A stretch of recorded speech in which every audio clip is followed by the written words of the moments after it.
I call Chris Bishop. Speaker, the budget delivered by this government is a confident budget of a confident government in charge of an increasingly confident nation. And Mr Speaker, it comes on the back of 6 impressive budgets before it.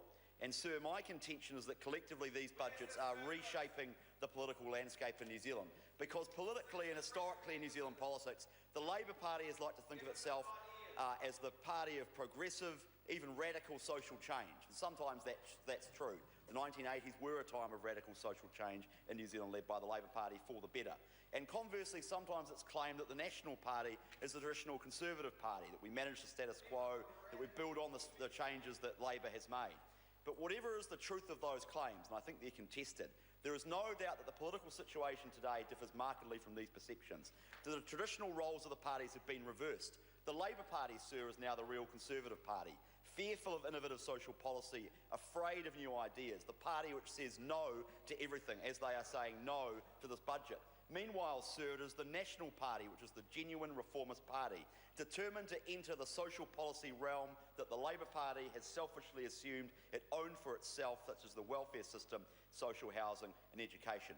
Sir, this budget continues National's quiet revolution in state services, such as getting government departments to focus on results, a radical concept for the state services, asking the government departments and the people who work in them to focus on getting results through our Better Public Services program.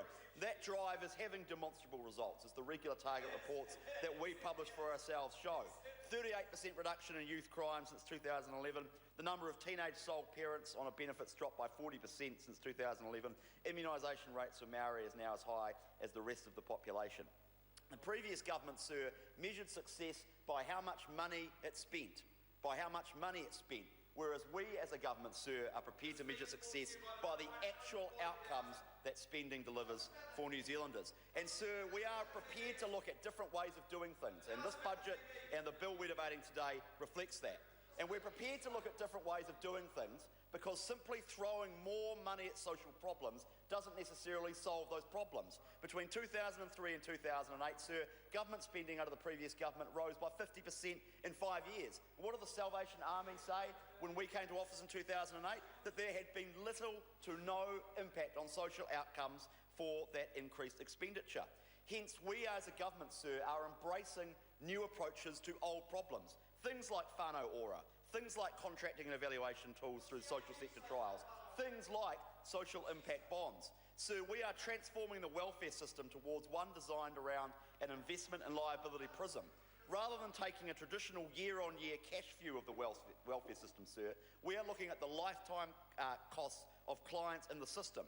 And by taking a look at the lifetime costs, the opportunity is created to spend more today to get a better long-term outcome for individuals and households. Sir, this is leading to quite profound changes in government policy towards people receiving welfare. We're encouraging the government to invest in people, particularly the young, and particularly to do it early in their lives. This social investment approach, sir, which is reflected in this budget, is about targeted, evidence-based investment to secure long-term results for the most vulnerable New Zealanders. As a government, we're willing to spend a bit more now to get real sustainable change, and we can generate sustainable savings for the Crown and for taxpayers.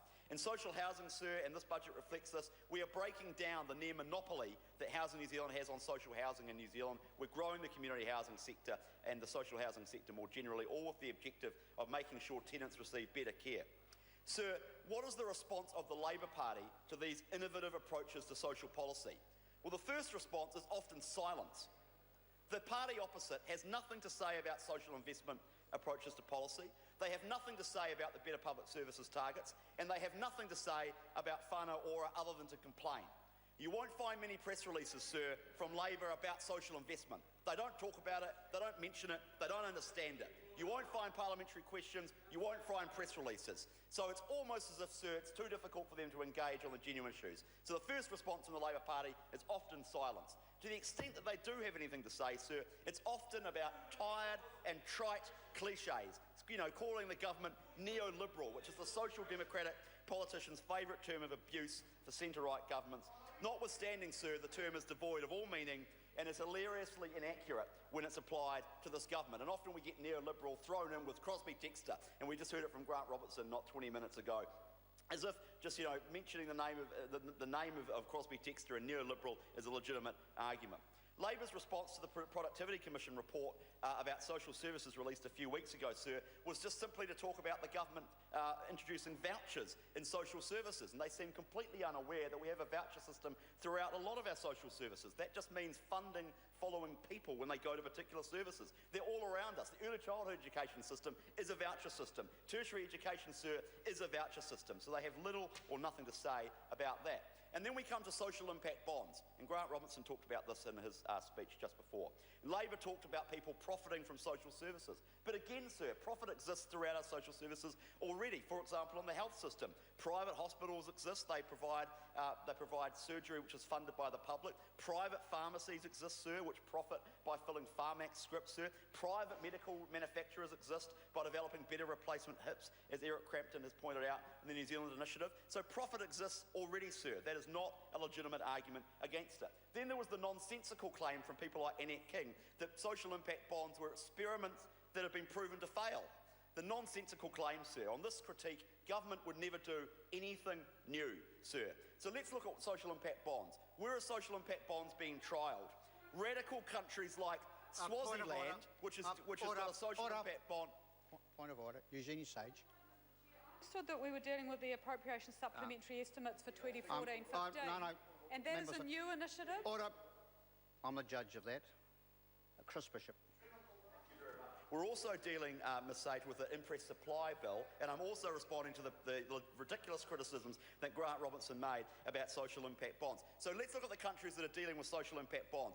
For example, Swaziland, which is doing a social impact bond to try and reduce the number of the number of people contracting HIV. Uganda, to try and increase the access to education. Colombia, to try and reduce teen pregnancy rates. India, to close the gender gap, sir, in that society between males and females. And who was the country that introduced social impact bonds in the first place? The United Kingdom. Under what government? The United Kingdom Labour Party under the Prime Minister Gordon Brown, the doyen of social democratic parties, sir. So the complaints from Labour on this are simply silly. What's become clear, sir, and this is my overall point, is that in the last few years the Labour Party opposite is fundamentally uninterested in new approaches to old problems. It is stuck, sir, in an ideological time warp.